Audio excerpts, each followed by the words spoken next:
आपल्यासोबत भाजप आमदार प्रसाद लाड आहेत। ज्या प्रकारे मेळावा झाला, दोन भाऊ एकत्र आले आणि आम्ही फक्त मुंबई महापालिकेसाठी नाही तर महाराष्ट्रासाठी एकत्र आलो आहोत आणि पुढेही एकत्र राहू असं उद्धव ठाकरे म्हणतात। निश्चितपणे आताची जर तुम्ही ही भूमिका पाहिली तर डोममधलं वरळी डोममधलं जे भाषण होतं त्यावरती राज ठाकरेंनी ज्या पद्धतीत मराठीची भूमिका मांडली तशी कुठलीही भूमिका तुम्ही स्वतः तिथे कव्हर करायला होतात।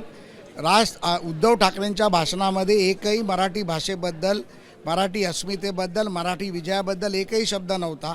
त्यांचं रडपिटं जे भाषण आहे, पाटीत खंजीस कुपरला, गद्दार होते, ह्याव केलं, बाप पळवला, मराठी पळवली, शिवसेना पळवली, धनुष्यबाण पळवला, याच्या पलीकडे ते गेलेले नाहीत। त्यामुळे जसं देवेंद्रजींनी सांगितलं की रुडाली भाषण होतं, ते रुडालीच भाषण करण्याचं काम, रडण्याचं काम हे उद्धव ठाकरे सातत्याने करतात। राहिला प्रश्न दोन भाऊ एकत्र येण्याचा, ते वेळ आल्यावरती ती गोष्ट समजेल। ज्या पद्धतीमध्ये राज ठाकरेचा, मनसैनिकांचा, मनसेचा, कुटुंबाचा, राज ठाकरे कुटुंबाचा उद्धव ठाकरे, आदित्य ठाकरेंनी वैयक्तिक अपमान केला आहे, या अपमानाची ते माफी उद्धव ठाकरे मागणार आहेत का? आणि मला वाटत नाही की राज ठाकरे स्वाभिमानी नेते आहेत। जर एकत्र आले तर म्हणजे दोन भाऊ एकत्र आले तर स्वागत आहे। एक बार हो जाए महासंग्राम, आम्ही वाट पाहतोय, एकत्र यायला हवेत। राजकारण आहे, प्रत्येकाला अभिव्यक्ती स्वातंत्र्य आहे, कुठला पक्ष कोणाबरोबर लढायचा तयार असणार जर दोन भाऊ एकत्र आले। भाजप का तयार नसा? भाजप हा राष्ट्रीय पक्ष आहे। दोन भाऊ नाही, अजून उरलेले 4-5 एकत्र आले तरी चालतील। जे उरले आहेत ना 2-3 अजून, तेही एकत्र आणा, अजून पुतणे आणा, भाचे आणा, सगळे एकत्र करा आणि लढा।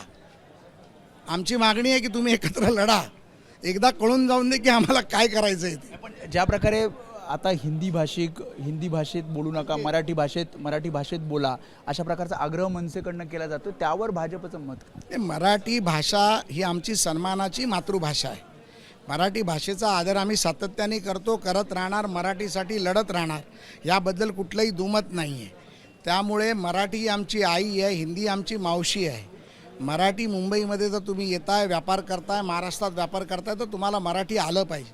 पण ज्या पद्धतीमध्ये मराठी येत नाही म्हणून ज्या पद्धतीमध्ये मारहाण करणं, व्हिडिओ काढणं, ते पोस्ट करणं, ही गुन्हेगारी प्रवृत्ती महाराष्ट्रामध्ये खपवून घेतली जाणार नाही। त्यामुळे हे होते आमदार प्रसाद लाड। त्यांनी मराठी भाषा आणि हिंदी भाषा जे काही सुरू आहे, जो काही वॉर सुरू आहे खरं तर, त्या सगळ्या संदर्भात प्रतिक्रिया दिलेली आहे। कॅमेरामॅन अरविंद वारगेसह वेदांत नाईक, एबीपी माझा, मुंबई। एबीपी माझा, उघडा डोळे बघा नीट।